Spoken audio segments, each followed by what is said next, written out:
I mean, seriously, that's what I thought when I first played this game. This is like a seriously demented amusement park. So you got these interesting little pillars with some moss growing on it. Kind of a good visual aesthetic. This is the one and only door in this entire age. Kind of oddly placed, really. And don't forget these last few pages right here. And with this, his entire journal should be fully fleshed out.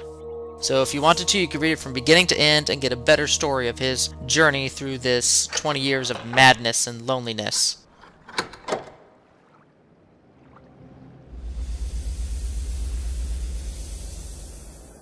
Okay, now if you look down the panel, there is some sabotage there. There's a dagger, so one pin is already locked in the upper left of the left spinning wheel. So first and foremost, just put stuff in, doesn't matter really where, and just pull the switch, just so you can see what exactly is happening here.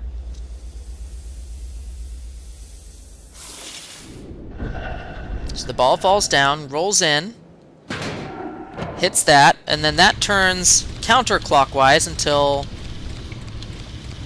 it hits a peg. Okay, and then it turns around. That one on the right side clockwise until it hits a peg, and then it shoots the ball. Now, obviously, there was nothing left for it to catch the ball, because only 3 spaces out of 6 on each side have something to actually catch the ball. So, given that knowledge, this is the proper configuration you need to have this work properly. I mean, there were multiple ways of solving this problem. I mean, Atrus seemingly designed it to be that way, but Saavedro wanted you to solve it one way, and one way only. So he nailed one of the pegs in permanently, so it would not fall out. So it goes around the other side. And if all goes well, you want to hit it over so it starts on the interior. See, bounces, and then one peg over. And that should bring it to the railing all the way to the center structure. And you have solved it. See, all these puzzles in Amateria, it's all just understanding what exactly is happening.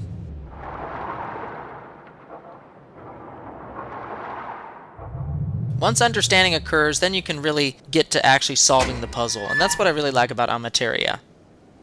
The puzzles really seem standalone in a way, and this was just a really fun stage overall just to figure out. Again, write the final code, and now you're going to complete your loop and head back to the center pagoda structure.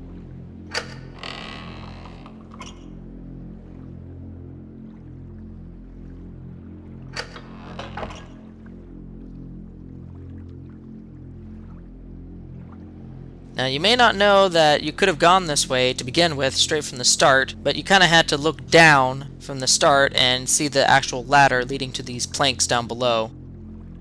Easily missable, unless you know that it was there to begin with.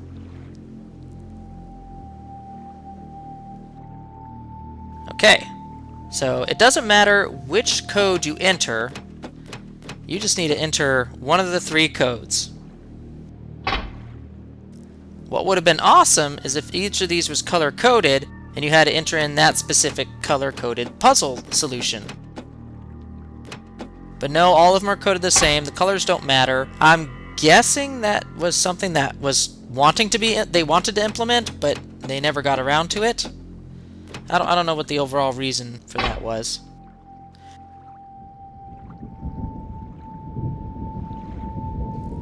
Now you open this up and it looks like chaos in here.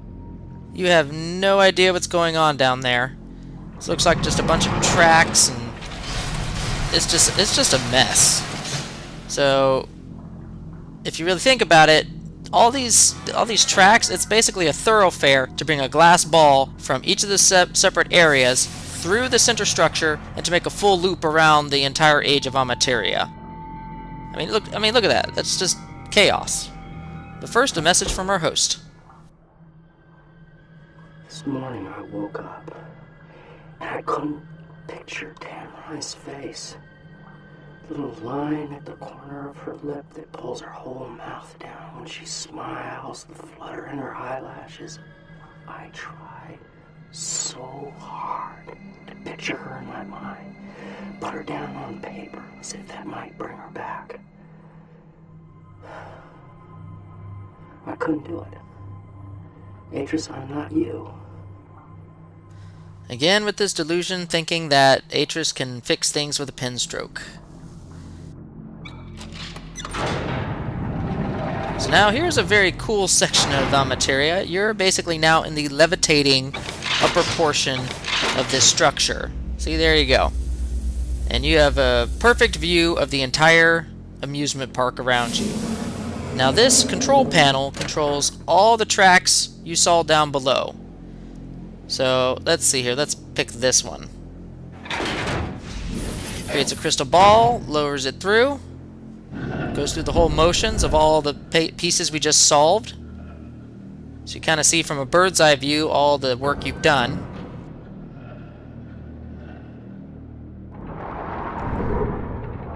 And something clearly went wrong. It crashed in there because it couldn't make its way through the center structure to the next place. So you gotta find a place to start. So start with the blue. And as it goes in from the lower left, you want to, let's see here.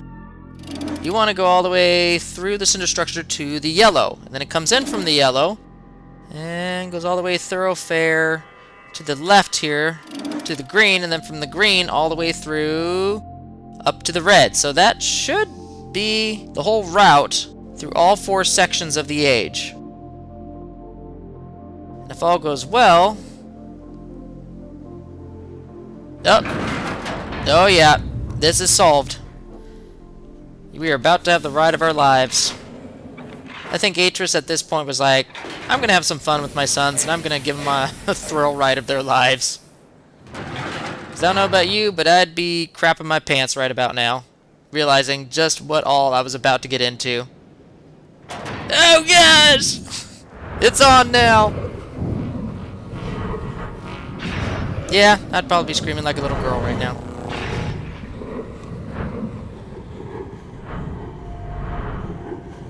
I mean, yeah, I know that I solved all these puzzles, and that these will all turn off at exactly the right time, because, hey, I solved them myself, right? But it's just the fear that, like, what if it malfunctions? What if it doesn't work like it's supposed to? And here's the chaos that is the interior, and, I mean, like, some of these, like, connect very crookedly, and it shouldn't deliver the ball on its course that you're viewing, but it is, so... a little bit nerve-wracking, going through the center structure there. Hey, Cyan had to put a C in there somewhere, right? Oh gosh. Down to the anarchy chaos that is the center structure. But this one's actually pretty tame. It's the next one that's going to be a crazy routing through. Again, this would be one of those things where you're like, what if it malfunctions? I could be going into the water. That would be terrible. I wonder if this thing is buoyant.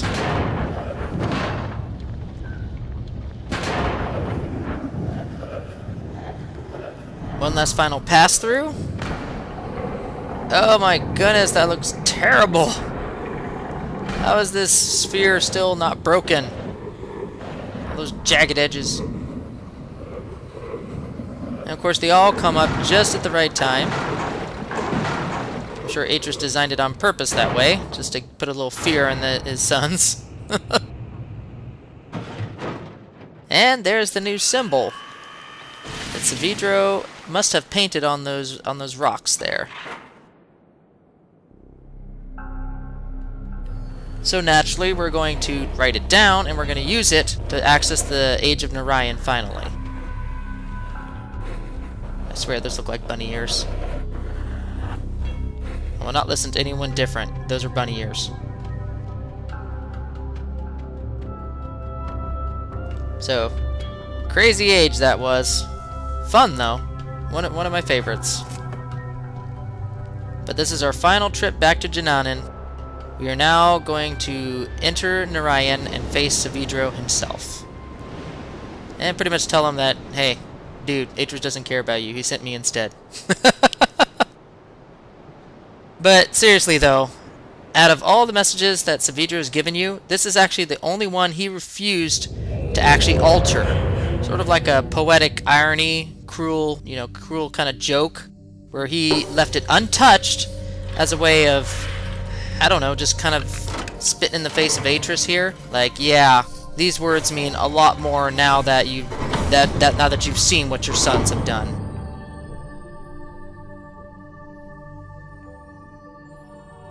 You've done well, my sons, but there's still one task ahead of you. The linking book you see here connects to an age called Narayan. It's a very delicate age, where civilization has emerged in response to the world's imbalances. It's also the first inhabited age I'm sending you to alone. But don't be afraid. The knowledge you've acquired here will show you the way in. Use it, and see all that Narayan has to offer. Very cruel joke, that, leaving it untouched. But here's the Book of Narayan.